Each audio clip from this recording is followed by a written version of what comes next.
So today I want to reveal to you guys a passive income source that I've been making money with since 2019.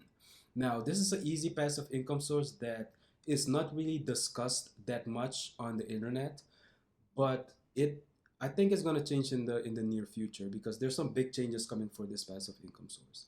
Now, what I want to do is today I want to reveal this passive income source because I like to see numbers. I don't want to hear somebody just talk about stuff. I want to see it. I'm going to tell you the steps that I take in order to make this passive income and to keep it consistent.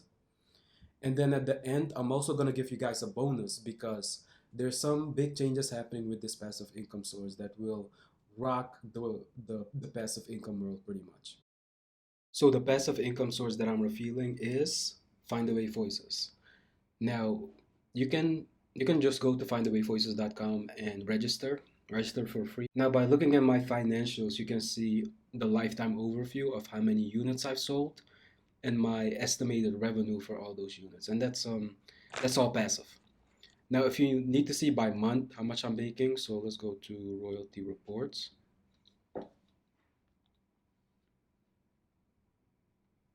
And that revenue is all net income. There's no additional fees associated with that income.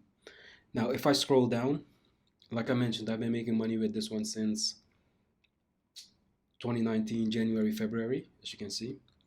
Now, let me go to like one of the newer months. Let's take like March 2022, May, March. Yeah, let's do March.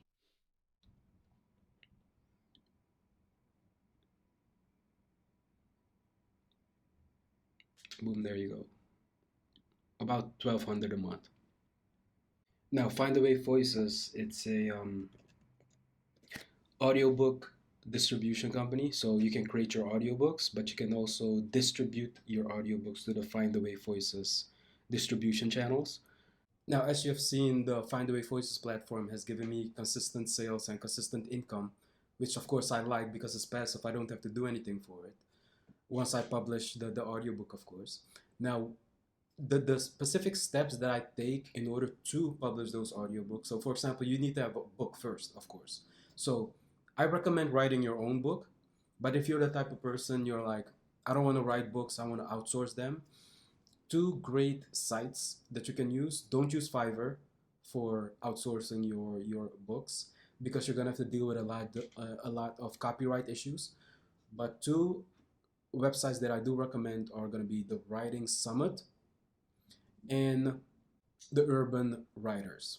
And of course, you can also write your own book. That's what I recommend starting out. But you can either outsource your book or have your book written. But once you have it and you have it published, now you want to turn it into an audiobook. And when it comes to turning your book into an audiobook, I recommend using a narrator. You just like writing your own book, you can also narrate your own book, but I don't recommend doing that because the narration process, not only is it a long process in order to narrate your book, depending on how long or short your book is, but you'll go through the process of narrating your own book.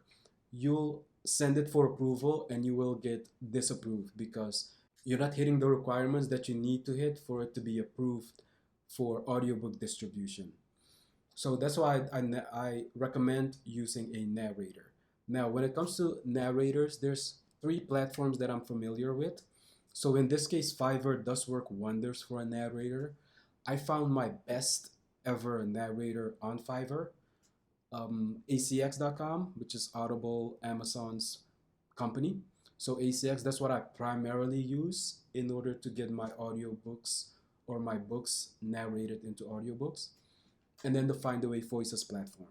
Now, when it comes to Fiverr, the cool thing about Fiverr is, like I mentioned, I found my best narrator on Fiverr. Now, the bad thing about Fiverr was that it takes a lot of time to screen through great narrators. And once I find one, I just stuck with him. But the process of getting my audiobook published is way too slow because he could only work on one project at a time. So I would give him the book to narrate. It would take a month or maybe even longer. So I could only publish one book a month, which doesn't work. Because if I have 10 books that need to be translated or narrated into audiobooks, I need to have them fast. So that's why I switched over to ACX. Now, ACX is actually pretty cool because you can filter and search for whatever you want in a narrator.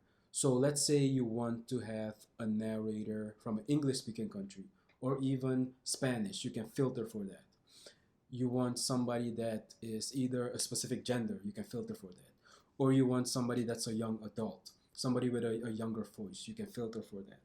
Or you can also search for somebody that has an older voice, somebody that sounds more knowledgeable. That's the cool thing about ACX. And then the last one, Find the Way Voices. Now, I've never used Find the Way Voices for narration, but I do know that they have revamped their system. So back in the day when I was looking to find great narrators, I looked at the Find the Way Voices platform, but it's pretty clunky back then, and it took a long time for me to get some samples from some narrators. But recently, in the last maybe 2 months, they totally revamped their system. So I haven't used it yet. I just use ACX, but Find the Way Voices is definitely one that you can check out also when it comes to finding narrators. Now, once your audiobook is done, you have the files and you're ready to upload them into the Find the Way Voices platform.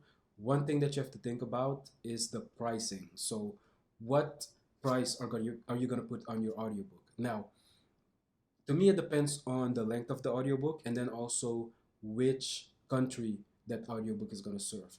So, if your audiobook is going to serve English speaking countries like the US, Canada, England, New Zealand, Australia, etc., you are able to put a higher price on your audiobook.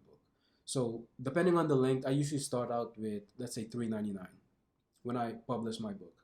Depending on how it sells, I wait a month or two. That's when I either go up or down in pricing. Now, another good tip is that once you have audiobooks that are selling consistently, and more than likely these are going to be audiobooks in the English speaking language, you can take those best selling audiobooks and translate them into different languages. The languages that I recommend starting out with, and you can go all the way, you can go as wide as you want with different languages, but I always recommend starting with Spanish. Check Spanish out first and then Portuguese. So Spanish has been doing very well for me when it comes to selling audiobooks outside of the English speaking markets because you're hitting that Latin American audience.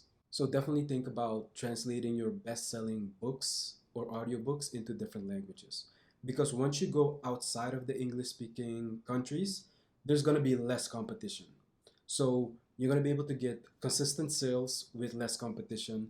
But on the flip side, though, you will probably not be able to sell your books at the same price point as you sell your English speaking audiobooks. So with the English speaking audiobooks, I usually start with $3.99. But then with the Spanish speaking audiobooks, I start at 99 cents. And then based on the sales, I go up or down in the pricing also. And then for Portuguese, same thing. You might even have to go down maybe to 50 cents depending on the length of the book. But always play around with your pricing because you don't want to put your price at too high of a price and not get any sales. Meanwhile, if you just dropped it by $1, you would have been able to get 100 more sales, for example. And now then for the bonus. So Spotify, this is pretty cool. Spotify actually ended up buying Find the Way Voices last year in December, or let me say the last quarter of 2021. They put a bid in to buy Find the Way Voices, and that contract completed this year. And they bought it for, I think the last time I checked, I might have to link down the article, 120 something million. Now the cool thing about this is that everybody that's familiar with Spotify, you already know that Spotify is heavy into music. That's one pillar. And then now they're in podcasting also. That's another pillar. And now they want to jump into audiobooks. That's going to be their third pillar. So this opens up a lot of doors for entrepreneurs like you and myself. Because think about the first mover advantage. If you're somebody that's on the Find a Way platform now and you're already producing and publishing audiobooks, just wait till they flip the switch and they give Spotify access to all these audiobooks. You're going to be the first person that has that first mover advantage. And especially with that, there's going to be less competition. So you want to be in the market now where there's still not that much competition, because everybody's focusing on ACX, everybody's focusing on Amazon, because Amazon owns the audiobook market. But with Spotify also jumping in, is going to make an interesting dynamic, because now there's two big players in the space. And if you jump on the Spotify space, if you jump on the Find the Way Voices space, we're going to get access to 400 million plus users that are in the Spotify platform. Just think about that.